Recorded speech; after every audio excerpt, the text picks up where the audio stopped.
सभी भाई बहनों को नमस्कार। मैं अशोक जरोठी, सभी का मेरे चैनल में स्वागत है। दोस्तों, 2020 की तरह से दिल्ली को फिर से दहलाने की साजिश रची गई थी और साजिशकर्ताओं के जो षड्यंत्र थे ना, उसको दिल्ली पुलिस ने फेल कर दिया।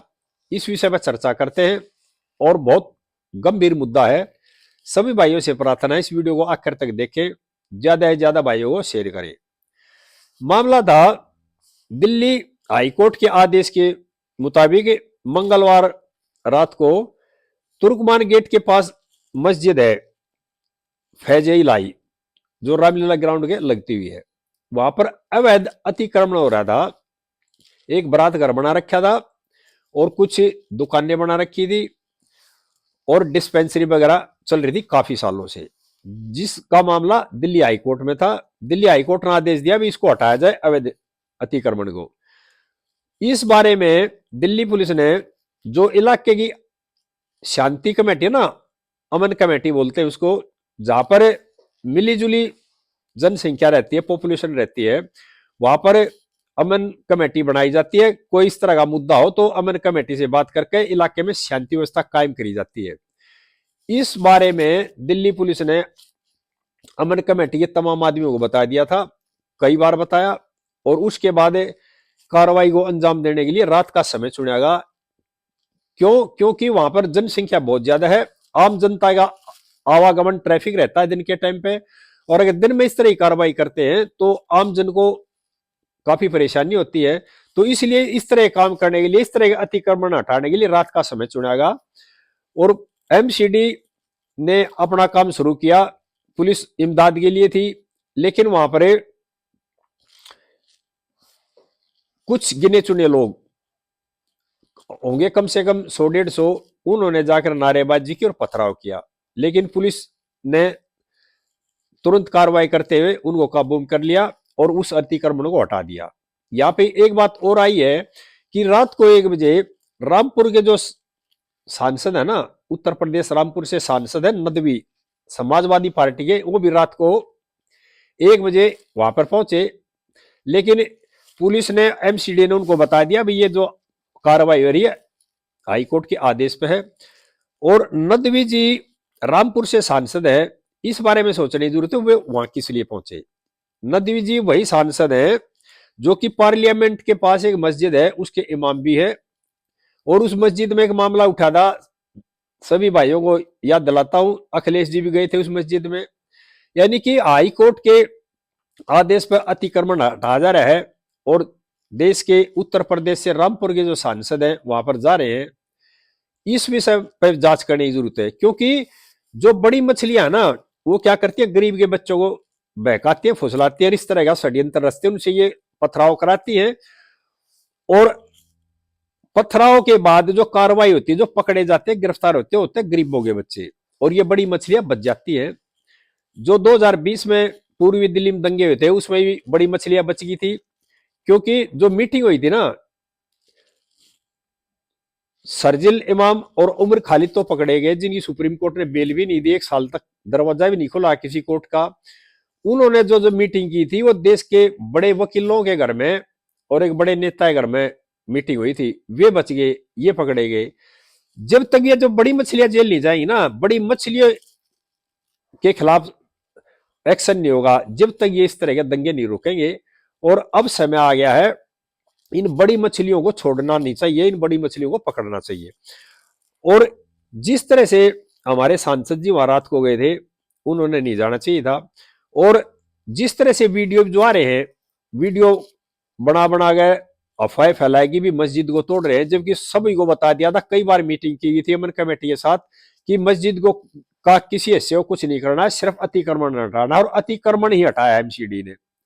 लेकिन क्या है, एक अफवाह फैलाएगी भी मस्जिद को नुकसान कर, यानी मस्जिद को तोड़ रहे, इस तरह की अफवाह फैलाएगी, बिल्कुल गलत थी।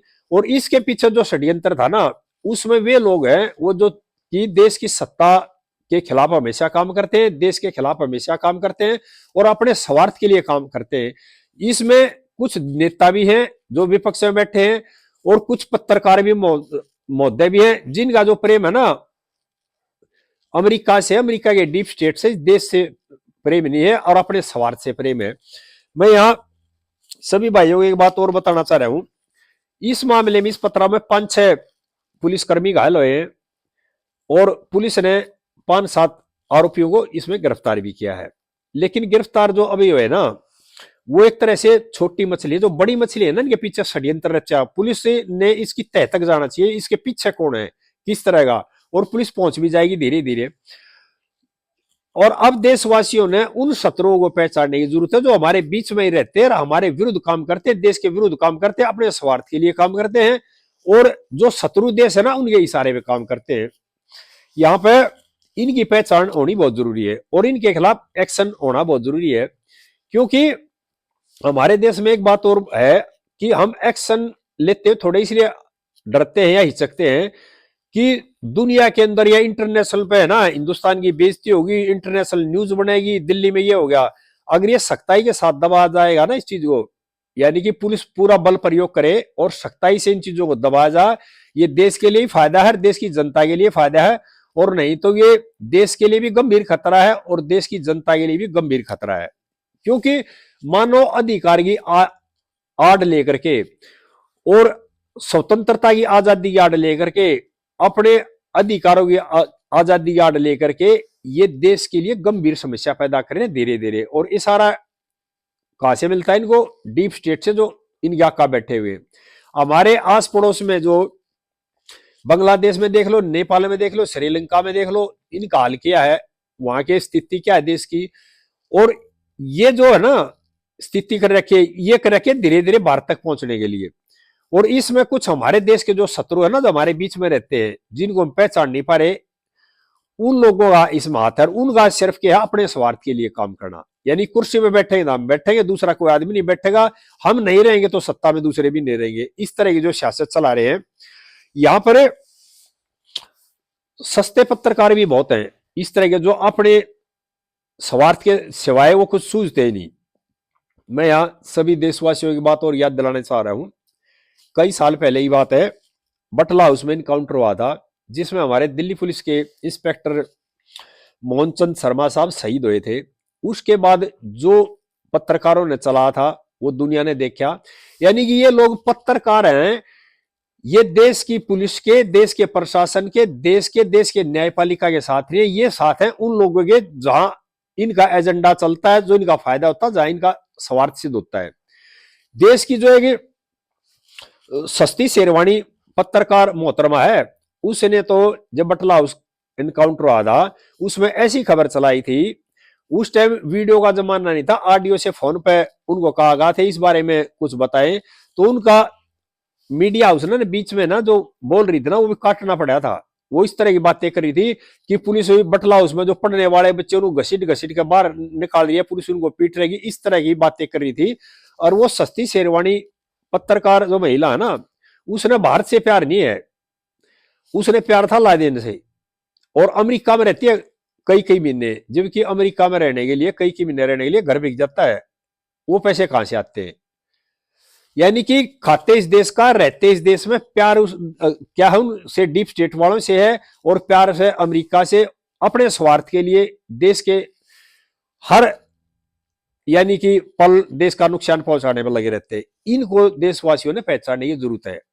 और मेरी सभी अल्पसंख्यक भाइयों से प्रार्थना है, हमने आपने इसी देश में रहना है और यही के हम हैं। हमने अपने देश की उन्नति के लिए बात करनी चाहिए, अपने देश की भलाई के लिए बात करनी चाहिए। अगर देश उन्नति करेगा तो हमारा फायदा होगा, हमारी भलाई होगी। और देश उन्नति नहीं करेगा, बाहरी ताकतें आकर के अगर देश के अंदर ऐसी स्थिरता पैदा करेगी, तो इसका नुकसान हम ही लोगों को है। पहले भी हुआ है ये नुकसान, हमारी पुरानी पीढ़ियों ने भी झेला है, लेकिन अब पहले भी वो स्वार्थी लोग थे, अब भी ये स्वार्थी लोग हैं। और जो इस तरह ये जो मोहतरमा बताई ना मैंने आपको, सस्ती शेरवानी जो बोल रहा है, उसकी तो सोच ही अलग थी। वो तो कह रही थी लादेन बहुत अच्छा, लादेन ये बारे में बातें करी थी। वो तो कहती थी मैं तो लादेन तो शादी भी कर लूंगी, इस तरह की बातें। उसके विचार देखो, रहना हिंदुस्तान का, पैदा हिंदुस्तान में, खाना हिंदुस्तान का, लेकिन गुणगान गाने हैं उन लोगों के। और इसमें क्या फंसते हैं गरीबों के बच्चे, जो बड़ी मछली खेल खेलती है। इनको समझने की जरूरत है, ये समाज के भी दुश्मन है और देश के भी दुश्मन है। और देश की जनता ने इन लोगों से सतर्क रहने की जरूरत है। जिस तरह से ये लोग सुप्रीम कोर्ट के खिलाफ भी बयानबाजी करते हैं। ये सुप्रीम कोर्ट के खिलाफ बयानबाजी करके सुप्रीम कोर्ट को डराना चाहते हैं, दबाना चाहते हैं। जैसे कुछ दिनों पहले मदनी जी ने कहा था, भी देश का सुप्रीम कोर्ट वो सुप्रीम कोर्ट नहीं रहा। अगर सुप्रीम कोर्ट इनके हक में फैसला दे दे तो सुप्रीम कोर्ट अच्छा है, सुप्रीम कोर्ट कानून सम्मत बात कर दे, कानून सम्मत फैसले दे दे तो सुप्रीम कोर्ट अच्छा नहीं रहा। इस तरह बयान देते हैं, किसलिए? सुप्रीम कोर्ट पर प्रेशर बढ़ाने के लिए। और जैसे ही माननीय सुप्रीम कोर्ट ने जो आरोपी थी, दिल्ली दंगों के जो आरोपी थे शरजील इमाम और खालिद की जो जमानत रद्द की है, उसके बाद जो ये इको सिस्टम है ना, एक गैंग है, इसमें खलबली मची हुई है। और ये हर तरह का षड्यंत्र रचते रोजाना बनाते हैं, यानी कि और जब से जो सरकार आई है ना, उसके बाद इनकी जड़ें हिलनी शुरू हो रही है। और जब से इनमें हड़कंप है, क्योंकि सत्ता में ये बैठते थे, मलाई खाते थे, अब ये मलाई बंद कर दी सरकार ने और सत्ता से दूर हो गए, तो अब इनका काम सिर्फ है कि किसी तरह साजिश रच कर देश में शांति ना रहने देनी। सभी भाइयों से प्रार्थना है, इन जो देश के दुश्मन है, समाज के दुश्मन है, जो ये दुश्मन हमारे बीच ही रहते हैं, हमारे बीच छुपे रहते हैं, इनसे सतर्क रहने की जरूरत है, इनको पहचानने की जरूरत है, जब भी देश में शांति होगी। आगे इस तरह की बातें फिर बताते रहेंगे भाइयों को। इस वीडियो को ज्यादा ज्यादा भाइयों को शेयर करें, जो कि इनकी करतूतों का पता लगे सभी भाइयों को। जय हिंद देशवासियों।